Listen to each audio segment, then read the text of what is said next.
Welcome to the Deep Dive. Today, we're looking at a city in the southeastern Netherlands, Roermond. Now, some sources call it a hidden gem, but, well, our research paints a different picture.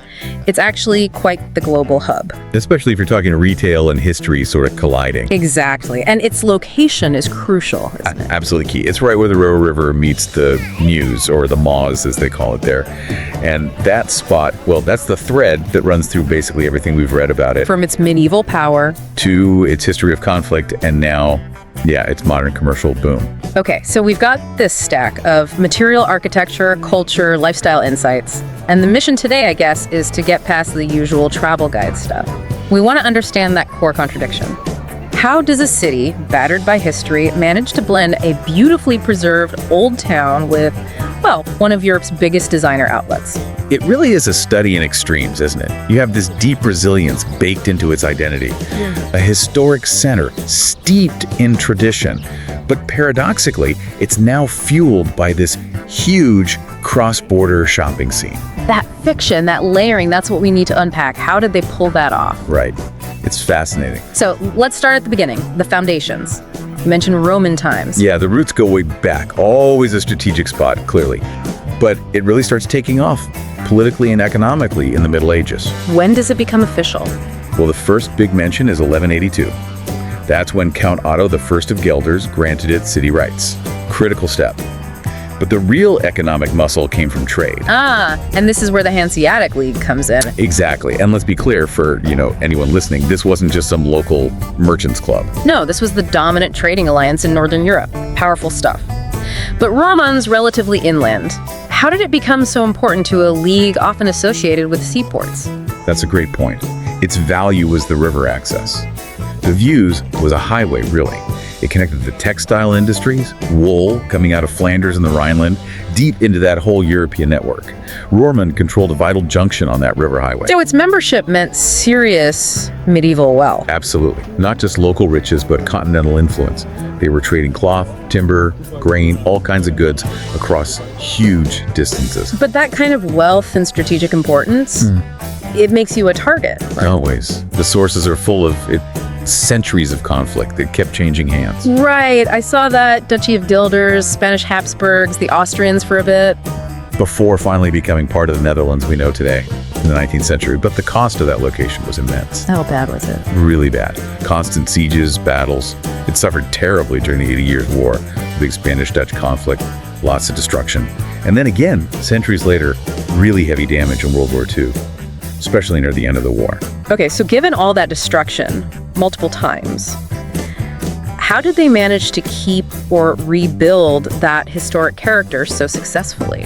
That leads us right into the next part, doesn't it? The idea of it being a living museum. What really jumps out from the sources is this incredible commitment to preservation and restoration.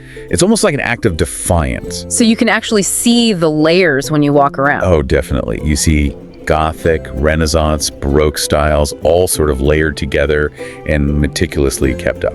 Let's talk landmarks. The two big churches seem central. They dominate the skyline, yeah. First, you have St. Christopher's Cathedral, the St. Christoffel Cathedral. Huge Gothic structure, very symbolic of that medieval power. Impressive tower on that one. Definitely. But maybe even more significant historically is the Munsterkerk. That's a 13th century Romanesque church, and it's considered one of the best examples of that style in the whole country. So you've got Gothic and Romanesque right near each other. Pretty much side by side. It tells, almost 800 years of building, destroying, rebuilding right there. And then there's the town hall, the Stutteries on the market square. That feels different, more civic. Exactly. Elegant building, lovely facade, that Caroline Tower. In a city always changing rulers, the Stadhuis sort of stood for the citizens, for continuity. Civic pride made visible. And this dedication to keeping the old town intact, the cobblestones, the old houses. That's why it's seen as one of the best preserved historic centers in Limburg province. It's a real contrast to some of the more modern stuff near the outlet, for instance. And speaking of Limburg, we have to mention Pierre Cuypers, the architect. Yes, a local figure who became nationally huge. He designed Amsterdam's Rijksmuseum, the Central Station. Iconic buildings. So what does this success tell us about Roermond itself? It shows that Roermond had this deep-seated culture of craft, art, and, well, reverence for history.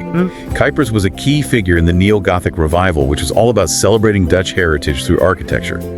The fact that this national figure came from Roermond says a lot about the city's own artistic and preservationist spirit. He basically exported that local ethos. Okay, so that covers the history, the resilience, the architecture. But what's it like there now, the vibe? Sources talk about this blend, small-town coziness with cosmopolitan energy. How does that play out? Well, a lot of it seems to come down to the people. They're described as very Limburgish friendly, open-hearted, and the social life really revolves around the squares, like the market, Stations Plain, lots of cafes, terraces, people outside interacting, very sociable. Accessible, you mean? Yeah, very much so. It feels lively, but not frantic. And if you're sitting on one of those terraces, food comes into it. We need to mention the food. Definitely. You've got your standard Dutch snacks, like bitterballen, of course. Can't go wrong there. But the real regional star is Limburg's Vlaai. Ah, yes, the pie. It's more than just pie, though. It's a whole tradition. That sweet yeast dough-based fruit or custard filling. It's a real marker of Limburg identity. A taste of the region. Exactly. Connects locals and visitors. You'll see it everywhere. Okay, so this rich history, the architecture, the cozy culture, it all sets the stage for what draws millions today. This dual magnet. Commerce on one side, nature on the other. Let's tackle the big one first. The Designer Outlet Roermond. It's genuinely massive, consistently ranked among the most visited outlets in all of Europe. The numbers are staggering. Millions of visitors every year, loads from Germany and Belgium right next door. And we're talking high-end brands, right? Prada, Gucci. Yeah, over 180 stores, luxury stuff, sportswear like Nike, Adidas, all promising big discounts like up to 70%. What struck me reading about it was how they integrated it. How do you put this giant modern retail park next to a perfectly preserved historic town without it looking awful? That seems to be the clever part. They didn't just build a standard ugly mall. The design actually mimics the historic center. They used similar materials, cobblestone paths, those distinctive gabled building fronts. So it feels like part of the city. Or at least an extension of it, like a purpose-built shopping village that echoes the Old Town style. It definitely softens the impact. But millions of visitors. That must mean traffic nightmares, right? How do they manage the infrastructure strain? Well, the sources emphasize its role as a hub. It's right near major highways, good train links. A lot of visitors are just day trippers, especially from Germany and Belgium. The infrastructure seems built to handle that flow across the border. So it relies on the wider transport network? Pretty much. And that architectural mimicry we talked about, that's also about the experience, making the switch from wandering the old town to browsing the outlet feel, well, seamless. Curated even. Okay, that makes sense. A seamless transition. And once you're done shopping, You pivot instantly to nature. That's the other magnet. Yeah. Right nearby is the Maasplassen Lake District. like counterbalance. Exactly. And it's huge, largest continuous lake area in the Netherlands, over 3,000 hectares. Interestingly, it wasn't always lakes. It was formed from old gravel pits that were flooded.